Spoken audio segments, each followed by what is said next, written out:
I've got your Beauty and the Beast movie review.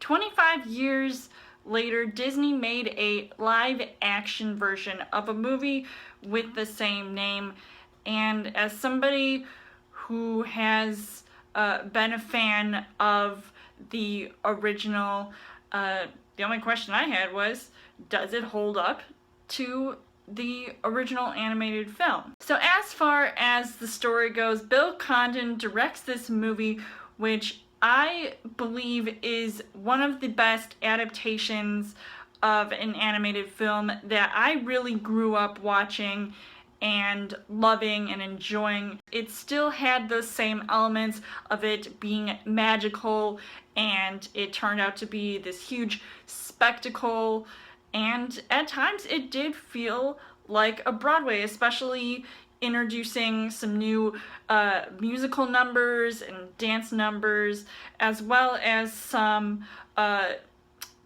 new and revisiting old concepts from the original movie, like the opening scene alone. I thought was just really well done and filmed, and I thought even other scenes in this movie really stood out to me as far as what made the original movie so great, but then it just amped it up 10 times more with the live action. I actually enjoyed the story this time around because it took its time as compared to it sort of feeling a little rushed from the animated film, and I feel like they just had so much more to offer in this movie. So as far as the casting goes, you've got Emma Watson, who plays Belle, and I thought she did a perfect job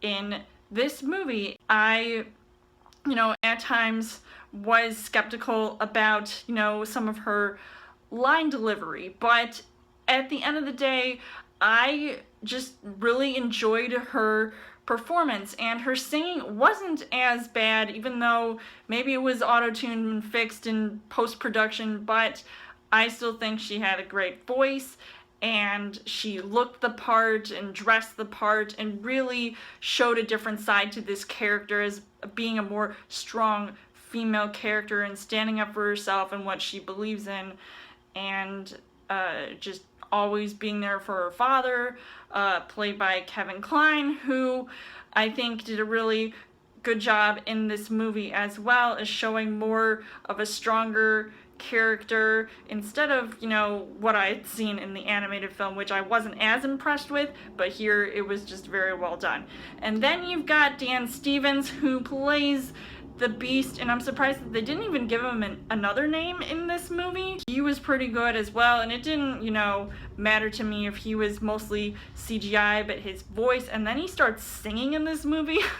I just thought like that was even more perfect. Just really loving how much he got into his character and also some of those comedic moments. You've got Luke Evans, who plays Gaston, and he is just like no other guy can be Gaston than him, and I knew right off the bat he was going to be excellent with his performance, and I already knew that he had a singing background as well.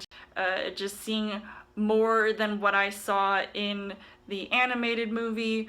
And then you've got Josh Gad, who, despite some of that controversy before the movie's release with his character LeFou, and if Mr. T were around, he would say, I pity LeFou. He was a great character as well, and I mean, he already played Olaf in Frozen, so I couldn't picture anyone else to play LeFou than Josh Gad. Then some of the animated characters in this movie, like Ewan McGregor as Lumiere, who I think pulled off a great French accent, even though he's a Scottish actor, and with Ian McKellen as Cogsworth, Emma Thompson as Mrs. Potts, and I loved how much more singing she also did in this movie, and even a whole bunch of other characters in this movie just really pulled off the cast nicely because of that great character development.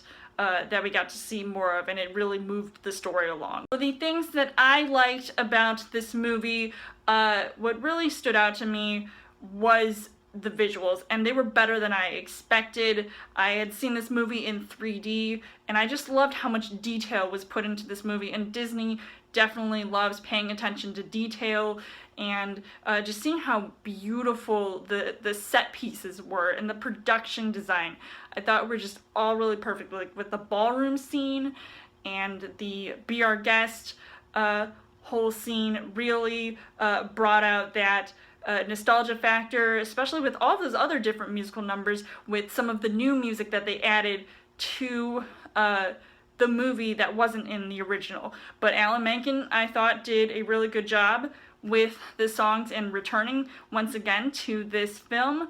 And the cinematography was just really spot on, and just the colors just popped, and it really had me in tears all throughout the film. I was just dripping with tears. I'm not even gonna lie. So overall, I would say that Beauty and the Beast definitely one of my favorites of the year, and I think one of my favorite Disney adaptations of all time, and I just really enjoyed myself watching this movie, and I would highly recommend seeing this movie because there's so much more to offer with this film. You definitely will love it in the end. So I would give this 5 hearts on the heart rate scale. So let me know in the comments what you guys think of Beauty and the Beast, and how does this compare to the original animated film. And as always, you guys can subscribe to my channel. I've got more movie reviews, movie updates, coming every week for a Trial Thursday video. You guys can also like me on Facebook and follow me on Twitter, and I will see you guys later.